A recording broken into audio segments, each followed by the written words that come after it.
Assalamualaikum warahmatullahi wabarakatuh. Hello everyone, my name is Nacha Berdianti with student number 84. Today I would like to tell you the summary of the story titled A Groom Like Shahrukh by Vidhan Verma. The story was written on July 20, 2023 and here is the reference site I used to read the story. For your information, the story is closely related to the issues of women agency.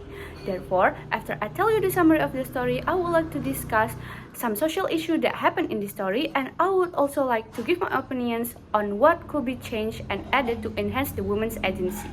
Without further ado, let's start to the summary of the story.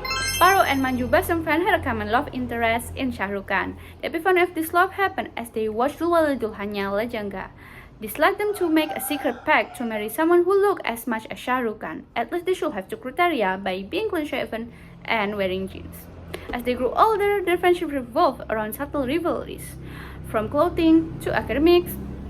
But the ultimate competition was their future husband.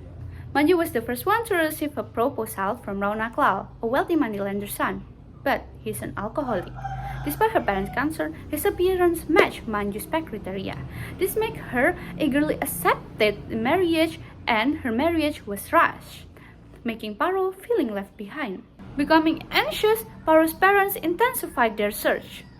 After multiple rejections, they finally agreed with Soldier's proposal because he didn't demand dowry. With his deployment approaching, the marriage arranged in haste. Paro has never seen his face before, worrying that he might have a mustache. On the night after her wedding, he sat down in a room, and her husband finally entered the room. He moved slowly while removing his accessories, and he started speaking to Paro. His voice was calm but firm. You might be wondering how I agreed to marry you without seeing you, he said. He then told her that his sister spotted her at Manju's wedding.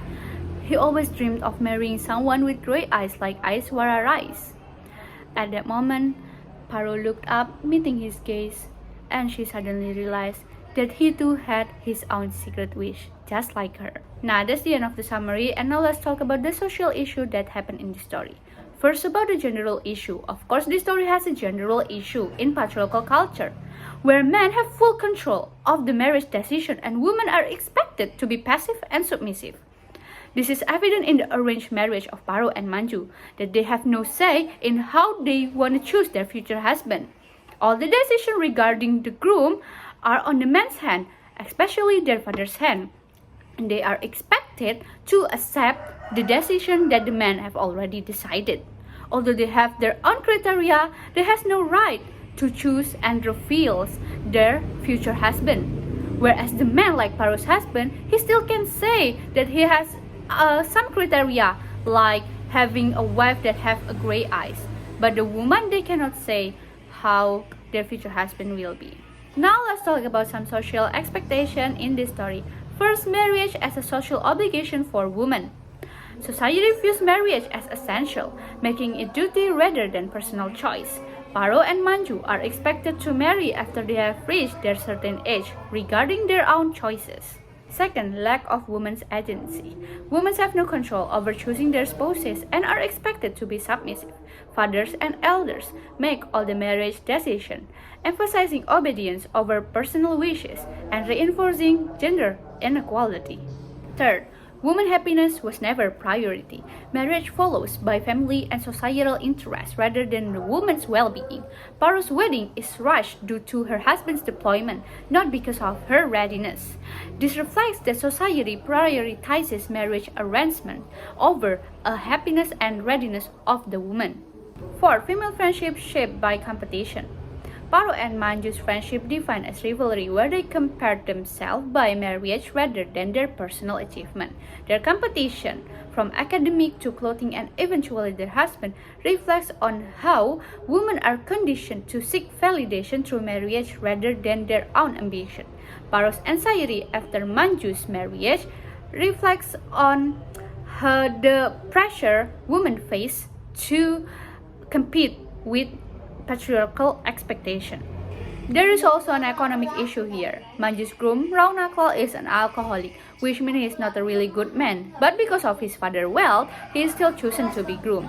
This reflects on how financial security often matters rather than the personal character. It also happened on the Paru's case, where her father traveled so long looking for a groom without large dowry or strong financial background. That's why when there is a groom without demand dowry, they quickly agree with the marriage. And this reflects on how financial constraints limit choice for women and families. So how to make their lives better and enhance their agency as women? First, we can change the society attitudes towards gender roles. Society must move on from expectation that women should accept arranged marriage without choices. They should realize that women and men have the equal right to choose their own choices. Thus, the patriarchal system is no longer sustainable. The real-life movement, such as UN Women's He for She campaign, promote male involvement in gender equality, helping to create a supportive environment for women. Second, improving education and career opportunities. By prioritizing education, they will gain knowledge and skill to lead them to a better job prospects, so that they will gain financial independence and confidence, thereby being more selective and having more choices in choosing partner. Third, legal and social reform. Government should make stronger law to protect women's right in marriage. They also should be given the opportunity to choose their own spouse. Government can also enforce law against forced marriage so that women like Paro and Manjus can be protected and can have the same opportunity to accept or reject their potential spouse. Alright guys, that's the end of my video. Sorry if there is any mistaken word. Thank you so much for watching. Wassalamualaikum warahmatullahi wabarakatuh. Bye bye.